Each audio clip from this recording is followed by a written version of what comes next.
Mon Seigneur et mon Dieu, je crois de tout mon cœur que tu es ici, que tu me vois, que tu m'entends. Je t'adore à genoux devant toi, je te demande le pardon de mes péchés et ton aide pour faire de mon mieux ce moment de prière. Marie, ma mère immaculée, Saint Joseph, mon Père et Seigneur, mon ange gardien, intercédez pour moi. Lorsque tu regardes la bande-annonce d'un film qui va bientôt sortir au cinéma, et qu'ensuite tu vas au cinéma, si le film est très moyen, tu vas vite te rendre compte que les scènes les plus rigolotes ou les scènes les plus importantes, les plus émouvantes du film, on te les a mis comme un espèce de résumé dans la bande-annonce.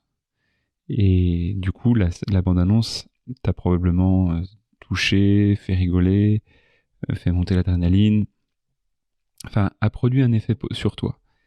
Et au fait, elle a cherché justement cette bande-annonce à, à t'attirer au cinéma, à t'attirer sur le site sur internet sur lequel tu as trouvé le film, ou à le louer, ou à l'acheter même, euh, à travers ses meilleures scènes.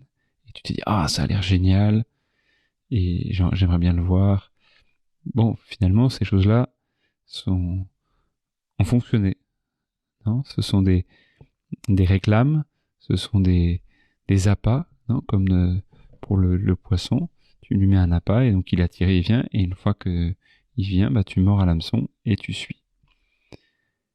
Et en fait, ce qui est étonnant avec toi, Jésus, avec le Seigneur Jésus, ce qui est étonnant, c'est que la première page de l'évangile, du premier évangile, non, si tu ouvres l'évangile, tu prends la première page du Nouveau Testament et tu tombes sur quoi?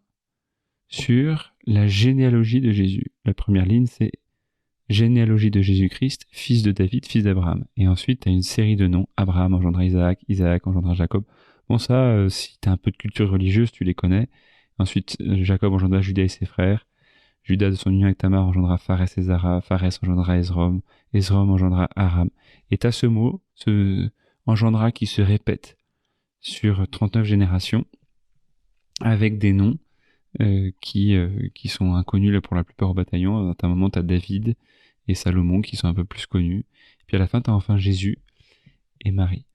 Et en fait, tu peux te dire, mais pourquoi? Enfin, est-ce qu'il n'y a pas une meilleure façon de commencer l'évangile? Une façon un peu plus attirante? T'imagines, je sais pas, si t'es pas chrétien, que tu tombes là-dessus, bah tu te dis, bon, c'est quoi ce truc-là, je ferme la page.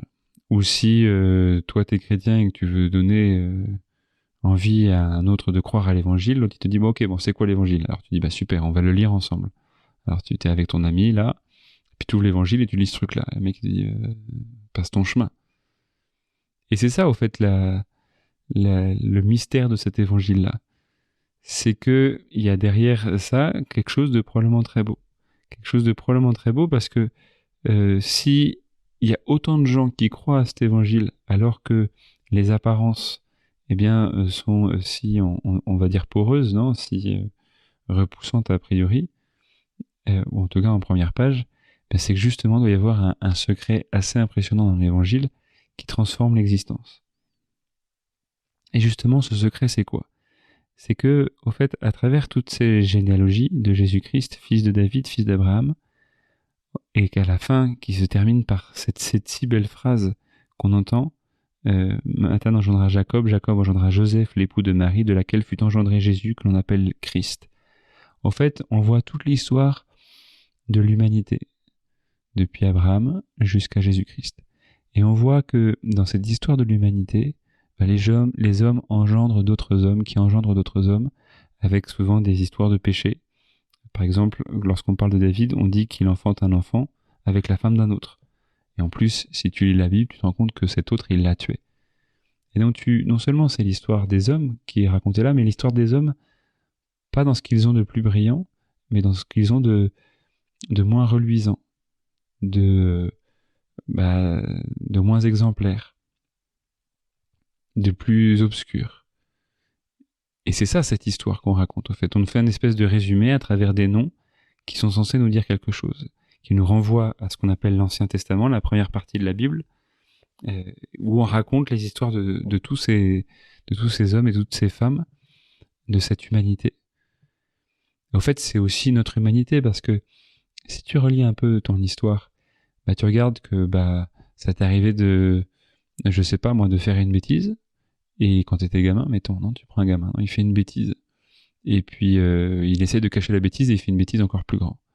Donc ça c'est super. Et puis du coup il est pas content, et puis ses parents arrivent, et alors pour cacher la bêtise il ment. Et alors ses parents essaient de dire non, et il ment. Et ensuite ses parents se mettent en colère contre lui parce qu'ils se rendent compte qu'il a menti, et alors là il boude. Et on voit que là il y a un enchaînement de choses où ces mauvais actes engendrent des mauvais actes, qui engendrent des mauvais actes, qui engendrent des mauvais actes. Non, et on va de mal en pis.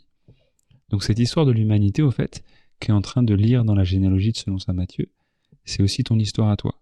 Où en réalité, ça t'arrive bien souvent de faire des mauvaises choses, qui t'emmènent à faire d'autres mauvaises choses, etc. Et on va comme ça, de mal en pis.